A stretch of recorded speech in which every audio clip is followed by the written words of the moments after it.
Yo, what's going on, YouTube? And welcome back to Goal Line Hockey. It's your boy Kevin Forte, and we are taking a look today at John Klingberg signing with the Anaheim Ducks. He's going down to Southern California, Orange County, California, to play in Anaheim. It's a one-year deal. It might seem a little bit odd. Why would John Klingberg, one of the top free agent defensemen available, sign with the Anaheim Ducks? Well, we're going to go over that today.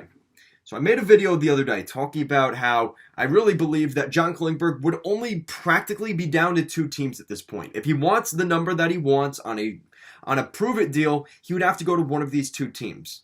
One was the Detroit Red Wings, and that was heavily rumored throughout most of the summer, and the Anaheim Ducks. Now, a lot of people would say that the Carolina Hurricanes were definitely in the sweepstakes for Klingberg, and that is definitely the case.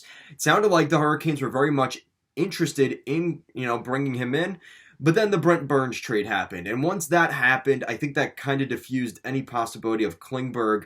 That was kind of his last hanging vine for any hope of potentially getting that bigger term contract. So that was no longer available. The Anaheim Ducks have the most cap space in the National Hockey League. They were $3 million before, below the salary cap floor, so they had to get to the cap floor. This contract allows them to do that. A couple of other things here. Obviously, his agent, that was a big part of this. He is now, Newport Sports is his new agency. He let go of his agent because he was unable to get a contract done, and that's kind of tough to do, but they were able to get things done. We know Newport has their way of doing things, so next year should be pretty interesting.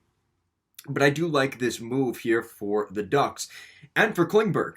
So it's a win-win for both sides. So you may be wondering to yourself, well, why would he sign with the Ducks, right? There's a guy that's going to be turning 30 years old next summer, and he's signing with a team that's sort of a rebuilding team. And that's true. But you have to remember here the context. The Ducks were hoping to get Josh Manson back this summer. And that didn't end up happening. He ended up going back to Colorado, and the Ducks desperately needed another defenseman on this blue line. So right now what you're looking at is your top four defense on the right side now. You're going to have Jamie Drysdale and John Klingberg, probably separating those two guys, both right shot defensemen. They'll both be kind of the driving force on the offense for both of those pairs. Adds a lot of depth to that blue line. You also now have on the left side, you have Kevin Shattenkirk and Cam Fowler, who we know are not the versions of themselves that they were just a few seasons ago. So that's going to help stabilize that blue line a little bit. Huge improvement to the back end for the Ducks. It's a one-year deal. This is a prove-it contract, so Klingberg's going to get very high minutes on the power play, if not first, second power play minutes. He's probably going to be the top pair unless they really think Drysdale is ready for that next season. He'll probably start the season as a top pairing defenseman. So Klingberg's going to get plenty of ice time with the Ducks, putting up a ton of points. They've got the talent up front to score, so he will be able to drive some of that offense forward. And to be honest, listen, for Klingberg, the offers weren't there that he thought were there. He's going to prove it again. And free agency next year, not to discredit some of these guys, but Eric Johnson, Mackenzie Weegar are kind of at the top of the list of free agent defensemen next year. So in next year's marketplace, John Klingberg can get that cash-in ticket next year on maybe a 6 or 7 year deal next summer at 30 years old, as he will probably be the highest regard defenseman available. Now, what does this do for the Ducks? So obviously the Ducks get a good defenseman for, at the very least, 80% of next season. And what you're looking at here, too, is they're giving $7 million to, let's be honest, at the trade deadline, probably flip him for a first-round pick. Hopefully that's what they get for him. Flip him for a first-round pick, retain 50% of the salary. That's $3.5 million for a team to add a top four pairing defenseman at the very least at next year's trade deadline for $3.5 million. That's where the Ducks win. So they're giving the money here. They're giving $7 million, but they're getting a first-round pick, hopefully, at next year's trade deadline in return for him. Because truthfully, it doesn't make a ton of sense to keep him here long-term.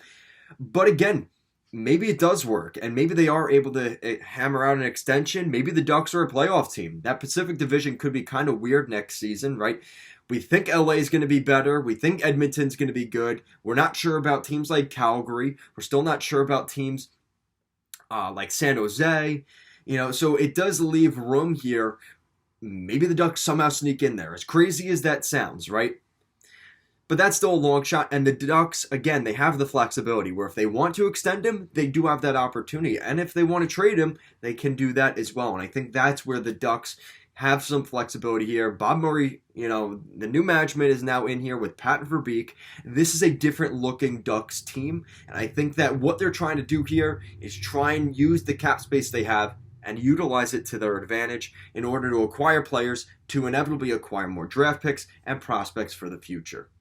So let me know what you guys think down below. What do you think of John Klingberg signing with the Anaheim Ducks on a one-year deal? Like I said, I think it's a win-win for both sides. Hopefully Klingberg has a good season. This is a situation where he kind of has to prove it to himself, right? Sometimes you have to bet on yourself, and I think that's what John Klingberg is doing here. Let me know what you guys think. Thank you so much for watching, and I'll see you again next time.